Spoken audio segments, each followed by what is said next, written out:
Hello, ഇത് നമ്മുടെ കോഴിക്കൂടാണ്. ഇതൊരു കോഴിക്കൂട് ഓടിട്ടത് മെഷ്. ഇത് ഇരുമ്പിൻ്റെ മെഷ് കമ്പിയൊക്കെ വെച്ച് ഉണ്ടാക്കിയിട്ടുള്ള കൂടാണ്. പക്ഷേ മുകളിൽ ഓടാ. അതുപോലെ നമുക്ക് വേറൊരു കൂടും കൂടിയുണ്ട്. ഒരുപാട് വർഷം പഴക്കമുള്ള കൂടാണ്. ഇതിന് 12 വർഷത്തിന് മേളിൽ പഴക്കമുണ്ട്. അതായത് എൻ്റെ മോളുടെ പ്രായമുണ്ട്, 13 വർഷമുണ്ട്. അവളെ ഗർഭിണിയായിരുന്ന സമയത്ത് പണിയിപ്പിച്ച കൂടാണ്. ഇതിന് ഇടയ്ക്ക് താഴത്തെ മെഷുകളൊക്കെ ദ്രവിച്ചു പോയിട്ട് നമ്മൾ തന്നെ ഇത് കണ്ടോ നെറ്റൊക്കെ ഇട്ട് കെട്ടിക്കൊടുത്തിട്ടുണ്ട്. എന്നാലും ഒരു കോഴി മാത്രം അതിനെ കൂട്ടിക്കയറി ഇരിപ്പുണ്ട്. ഈ 2 കൂടുണ്ടായിട്ടും കോഴികളൊന്നും കൂട്ടിക്കയറത്തില്ല. എല്ലാവർക്കും മരത്തിൽ കയറണം. ഇത് കണ്ടോ, എല്ലാവരും കുഞ്ഞുങ്ങൾ ഉൾപ്പെടെ മരത്തിൽ കയറിയിരിക്കുക.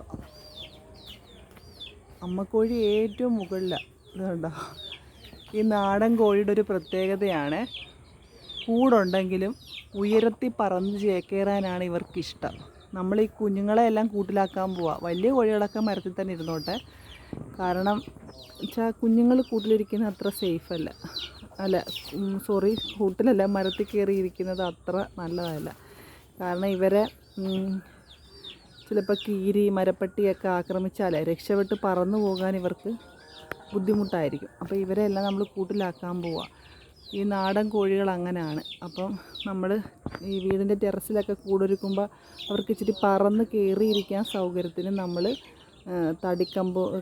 തടിയോ കമ്പോ ഒക്കെ വെച്ചിട്ട് മുകളിൽ കെട്ടി വെച്ച് കൊടുക്കണം.